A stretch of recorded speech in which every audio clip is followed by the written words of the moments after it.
రామోజీరావు ఆంధ్రప్రదేశ్ రాజకీయాల్లో తెలంగాణ రాజకీయాలైనా మొత్తం మీద ఉమ్మడి ఆంధ్రప్రదేశ్ అయినా ప్రస్తుతం తెలంగాణ ఆంధ్రప్రదేశ్ అయినా దశాబ్దాల నుంచి ఈయన పేరు అంటే అసలు పరిచయం అక్కర్లేదు.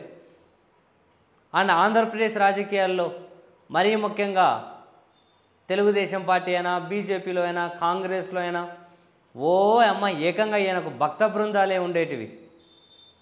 తాను చెప్పిన వాళ్ళకు మంత్రివర్గంలో పదవులు ఇవ్వలేదని రామారావు గారిని దించడానికి కథా స్క్రీన్ ప్లే డైరెక్షన్ మొత్తం ఈయనే, చంద్రబాబు గారు మాత్రమే పాత్రధారి అని చెప్పి దగ్గుపాటి వెంకటేశ్వరరావు రామారావు ఎపిసోడ్లో కీలకమైన వ్యక్తి. ఆయనే ఒక బుక్కే రాశాడు. మనకేం తెలియదు కదా అప్పుడు మనం చిన్నపిల్లలం. ఆయన ఒక బుక్కే రాశాడు. ఈయన చెప్పిన వాళ్ళకు మంత్రి పదవులు ఇవ్వలేదని చెప్పి ఏకంగా రామారావు గారిని దించేసేకి అని. ఆయనను ప్రసన్నం చేసుకోవడం కోసం చాలామంది ముఖ్యమంత్రులు, ఇక మంత్రులు ఎమ్మెల్యేలు అంటే ఆయన ఇంటి గేటు దగ్గరైనా కనుక కాసుకొని కూర్చునేవాళ్ళు. ఆయన ప్రాపకం కోసం ఎగబడేవాళ్ళు. ఆయన రాసిందే శాసనం అనే విధంగా ఆయన పత్రిక చెలరేగిపోయేది. ఆయన దగ్గర ముఖ్యమంత్రులే ఆయన ఇంటికి వెళ్ళి చేతులు కట్టుకొని నిలబడిన సందర్భాలు ఎన్నో. కేంద్ర హోంశాఖ మంత్రే నేరుగా ఆయన ఇంటి దగ్గరికి వెళ్ళి కలిసి రావాల్సిందే. ఆ పెద్ద మనిషి రామోజీరావు గారు అనే ఈ పెద్ద మనిషి ఆయన ఇప్పుడు వేరే వాళ్ళ ఇళ్ళకు వెళ్ళడం చేయడం అనేటివి మనమేం పెద్దగా చూడలే. ఎవరైనా ఆయన దగ్గరికి రావాలి, ఆయన దగ్గరకు వచ్చి ఆశీస్సులు తీసుకుపోవాలి, ఆయన ప్రాపకం ఉంటే టికెట్ వస్తుంది టీడీపీలో అని చెప్పి ఎంతోమంది ఆశగా చూసే పరిస్థితి. ఆ స్థాయిలో రాజకీయాలను దాదాపు ప్రతి ముఖ్యమంత్రి ఒక్క రాజశేఖర్ రెడ్డి గారు తప్పితే ఉమ్మడి ఆంధ్రప్రదేశ్లో ప్రతి ముఖ్యమంత్రి ఆయన ప్రాపకం కోసం వెంపర్లాడిన వాళ్ళే. విభజిత ఆంధ్రప్రదేశ్లో అయితే ఇక మనం జగన్మోహన్ రెడ్డి గారి గురించి అసలు మాట్లాడాల్సిన అవసరం లేదేమో. ఈయన విషయంలో ఈయన టాపిక్ వచ్చినప్పుడు అంటే ఆయన ప్రాపకం కోసం ఎగబడుతున్నారు అందరూ అనే విషయంలో జగన్ గారిని అసలు పూర్తిగా తీసి ఆ లిస్టులో నుంచి పక్కన పెట్టేయాలి. అటువంటి రామోజీరావు గారు తాను చెప్పిందే శాసనం, నేను చేసిందే ఆర్డర్ అని చెప్పి ఆ స్థాయిలో దశాబ్దాల పాటు నడిపించిన రామోజీరావు గారు వారేవా ఇప్పుడు ఆయన పరిస్థితి ఏంది? సుప్రీంకోర్టులో కేసులు, తెలంగాణ హైకోర్టులో కేసులు, ఏ క్షణం అరెస్ట్ అవుతామో అని చెప్పి భయం, వ్యాపారంలో అక్రమాలన్నీ బయటకు వస్తున్నాయి, ఆర్థిక వ్యవస్థ అతలాకుతలం, బిజినెస్లన్నీ కుప్పగూలే పరిస్థితి.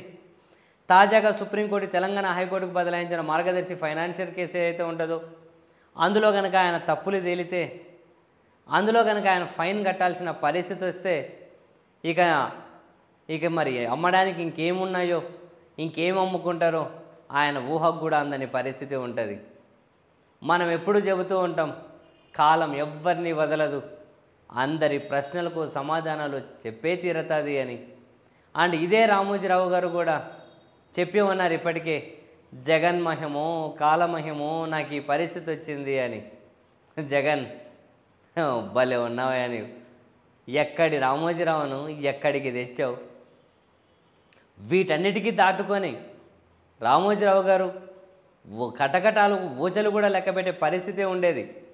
అప్పుడు తెలంగాణలో ఉన్నటువంటి కేసీఆర్ గారి సర్కార్ సహకరించలేదు కాబట్టే, అంగీకరించలేదు కాబట్టే రామోజీరావు గారిని అప్పుడు అరెస్ట్ చేయకుండా జగన్ సర్కార్ సైలెంట్గా ఉండిపోయింది, పక్క రాష్ట్రంలో ఉన్నాడు కాబట్టి.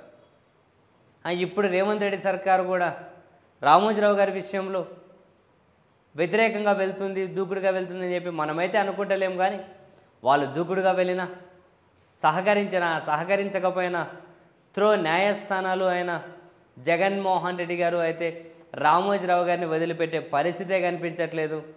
ఏ కోశాన చూసినా, ఏ వ్యూ పాయింట్లో చూసినా రామోజీరావు గారికి అయితే చుక్కలు కనిపించే పరిస్థితి స్పష్టంగా కనిపిస్తూ ఉన్నాయి. అందుకనే కాబోలు జగన్మోహన్ రెడ్డి గారి నుంచి రక్షణ కావాలి అంటే ఈసారి ఆయన ముఖ్యమంత్రిగా కంటిన్యూ కాకపోతే కనీసం ఈ చివరి రోజులైనా కాసింత ప్రశాంతంగా ఉంటామేమో అని చెప్పి రామోజీరావు గారు భావిస్తూ ఉండొచ్చు. అందుకే కాబోలు విపరీతమైనటువంటి వ్యతిరేక వార్తలతో పత్రిక, టీవీ ఛానల్ నింపేస్తూ ఉన్నారు. అని అంతేకాదు, ఒకప్పుడు ఈనాడు పత్రిక దొరకడమే గగనం అయిపోయే పరిస్థితి ఉంటుండే. ఒక పత్రిక దొరికితే చాలు అనే దగ్గర నుంచి జగన్ ఇంటింటికి ఆ పత్రికలు ఉచితంగా పంచే దగ్గరకు తెచ్చావు కదయ్యా, ఉచితంగా పంచే దగ్గరకు తెచ్చావు. ఎక్కడ రామోజీరావు గారిని ఎక్కడికి తీసుకొని వచ్చావయ్యా జగన్మోహన్ రెడ్డి? ఎక్కడ రామోజీ ఎక్కడికి వచ్చి ఆగాడు? ప్రతి క్షణం ఆందోళన, ప్రతి క్షణం భయం. జగన్మోహన్ రెడ్డి గారిని చూసి లిటరలీ ప్రతి పూట కూడా రామోజీరావు భయపడే పరిస్థితి. చివరికి నెక్స్ట్ ఎన్నికల ఫలితాలు మళ్ళీ జగన్ వైపే జనం నిలబడితే వీళ్ళకి జరగబోయే ఆర్థికంగా, రాజకీయంగా వీళ్ళకి జరగబోయే నష్టం నాకు తెలిసి అర్ధరాత్రి కూడా కల్లోకి వస్తూ ఉంటుందేమో.